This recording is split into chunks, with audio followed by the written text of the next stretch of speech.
Hello friends, इस video में हम देखेंगे वर्धा शिक्षा योजना 1937 या बेसिक शिक्षा। तो वर्धा शिक्षा योजना भारत में चल रही अंग्रेजी शिक्षा प्रणाली, अंग्रेजी शिक्षा व्यवस्था को खत्म करने के उद्देश्य से चलाई गई थी। इसका श्रेय महात्मा गांधी को जाता है। वर्धा शिक्षा योजना को चलाने वाले कौन थे? महात्मा गांधी। महात्मा गांधी का कहना था, शिक्षा से मेरा अभिप्राय बालक तथा मनुष्य में जो श्रेष्ठ है उसे संपूर्ण कर प्रकाश में लाना। क्योंकि महात्मा गांधी ने कहा है, शिक्षा ऐसी होनी चाहिए जो बालक तथा मनुष्य के व्यक्तित्व का सर्वांगीण विकास कर सके, ऑलराउंड डेवलपमेंट कर सके। वर्धा शिक्षा योजना का प्रस्ताव वर्धा शिक्षा सम्मेलन 1937 में रखा गया, जिसकी अध्यक्षता महात्मा गांधी द्वारा की गई तथा जो प्रस्ताव पारित किए गए उन्हें अंतिम स्वरूप देने के लिए एक समिति का गठन किया गया, जिसे हम डॉक्टर जाकिर हुसैन समिति कहते हैं। क्योंकि इसकी अध्यक्षता किसने की थी? डॉक्टर जाकिर हुसैन ने, जो कि उस समय जामिया मिलिया विश्वविद्यालय के कुलपति थे। नेक्स्ट बात करते हैं इस योजना के अन्य नामों की। तो इस योजना को वर्धा शिक्षा योजना, बुनियादी शिक्षा, बेसिक शिक्षा, नई तालीम आदि नामों से भी जाना जाता है। ये नाम आपको सभी पता होने चाहिए। नेक्स्ट है वर्धा शिक्षा योजना, यानी कि योजना की रूपरेखा किस तरह थी, क्या क्या बातें इसमें कही गई थी। Scheme of Wardha education. शिक्षा योजना की रूपरेखा निम्न प्रकार है। ठीक है, पॉइंट्स के थ्रू समझते हैं। सबसे पहला पॉइंट है बुनियादी शिक्षा या बेसिक शिक्षा या वर्धा शिक्षा।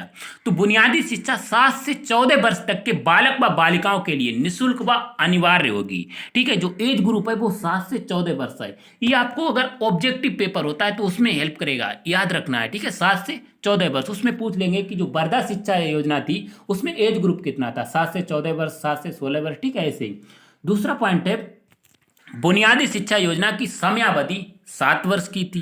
ठीक है, 7 वर्ष की होगी, क्योंकि 7 से 14 तो कितनी, 7 वर्ष की समयावधि होगी। नेक्स्ट है पाठ्यक्रम में अंग्रेजी को कोई स्थान नहीं दिया जाएगा। ठीक है, मातृभाषा को स्थान दिया जाएगा। शिक्षा का माध्यम मातृभाषा होगी। नेक्स्ट है शिक्षा शिल्प, उद्योग तथा स्वावलंबन पर आधारित होगी। ऐसी शिक्षा होगी जो बालक को स्वावलंबी बनाए। ठीक है, जीवन जीने के लिए, सामाजिक जीवन जीने के लिए तैयार करे। उसको कलाओं की, शिल्प कलाओं की शिक्षा दी जाएगी। उद्योग धंधों में निपुण बनाने की शिक्षा दी जाएगी। बालक को अपनी योग्यता तथा क्षेत्रीय आवश्यकताओं के आधार पर कलाओं में निपुण किया जाएगा। बालक अपनी योग्यता के अनुसार कोई भी कला चूज करेगा। ठीक है, और उस क्षेत्रीय आवश्यकताओं का भी ध्यान में रखा जाएगा। जैसे अगर कोई बच्चा तट के किनारे रह रहा है तो उसको मत्स्य पालन की शिक्षा दी जाएगी। ग्रामीण से संबंधित है, गाँव से संबंधित है तो उसको कृषि की शिक्षा दी जाएगी। यानी कि बालकों को उनकी योग्यता और क्षेत्रीय आवश्यकताओं को ध्यान में रखकर किसी भी कला में निपुण किया जाएगा। बच्चों के द्वारा बनाई गई वस्तुओं को बेचने पर स्कूल तथा विद्यार्थियों के परिवारों का खर्च चल सकेगा। जो भी बच्चे बनाएंगे उनको बेचा जाएगा। इससे होगा क्या, जो स्कूल के टीचर हैं उनको वेतन दिया जाएगा। जब बचेगा पैसा तो बच्चों के आर्थिक सुधार में काम लाया जाएगा। नेक्स्ट बात करते हैं बेसिक शिक्षा के उद्देश्य से, objectives of basic education, Wardha शिक्षा के उद्देश्य।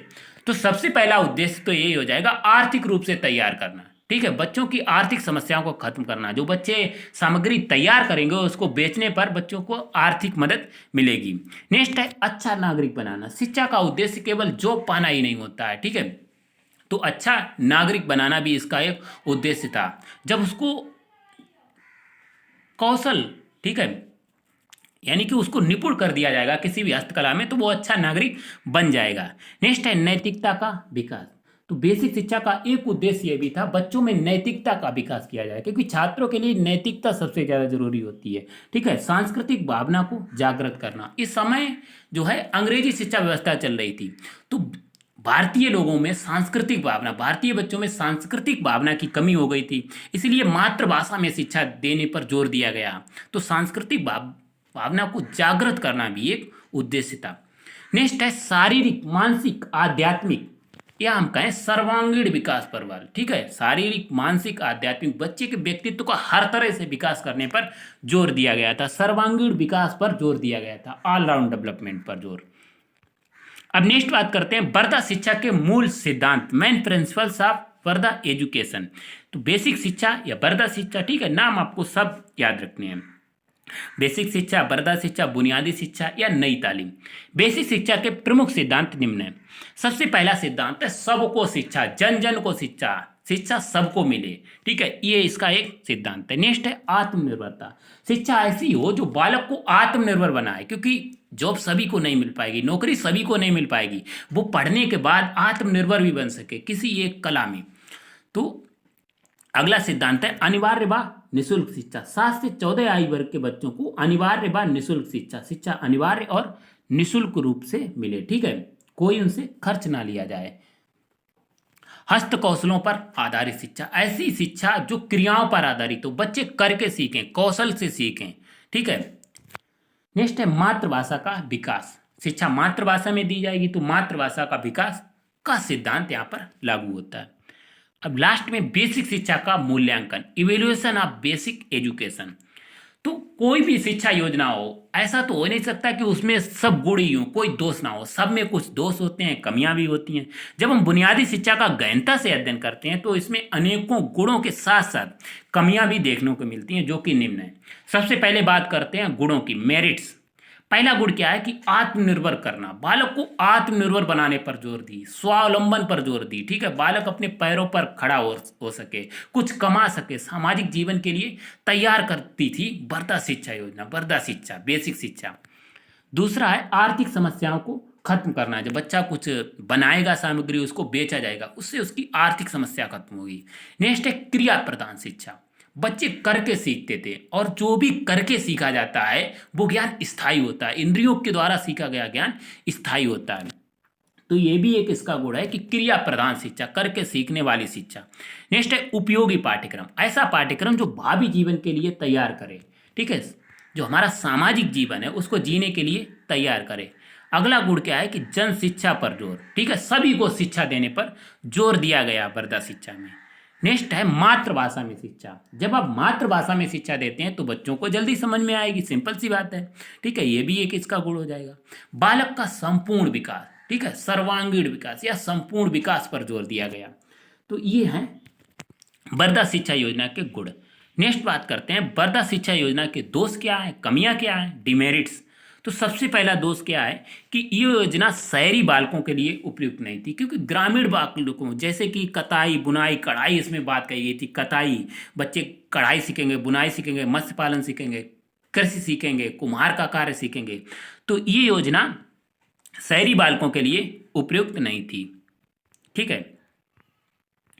दूसरा दोष क्या है कि इसमें हस्त कौशलों पर हद से ज्यादा जोर दिया गया था। जो पाठ्य पुस्तकें हैं उन पर बिल्कुल भी जोर नहीं दिया गया, लेकिन पाठ्य पुस्तकों का भी ज्ञान आवश्यक होता है। हद से ज्यादा जोर देना जो है हस्तकलाओं पर, यह भी एक इसका दोष हो जाएगा, क्योंकि पाठ्य पुस्तकों का ज्ञान आवश्यक है, अनिवार्य है, जरूरी है।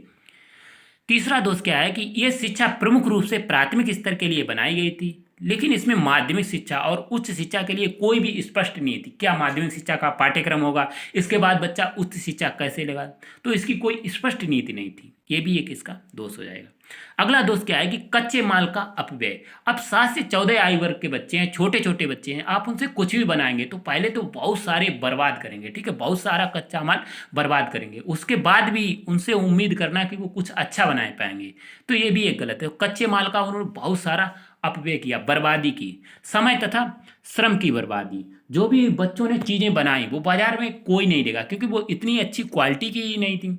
तो समय की भी बर्बादी और श्रम की बर्बादी, इसीलिए ये योजना असफल हो गई, ठीक है। इस शिक्षा व्यवस्था की कोई स्पष्ट शिक्षण विधि नहीं थी, क्योंकि इसका बहुत क्षेत्र व्यापक था, कताई, बुनाई, कढ़ाई, हर क्षेत्रीय आवश्यकताओं के आधार पर शिक्षा दी जाए बच्चे को, और कोई भी स्पष्ट शिक्षण विधि नहीं थी कि कैसे बच्चों को शिक्षा दी जाए, ठीक है। ये भी एक इसका दोष हो जाएगा।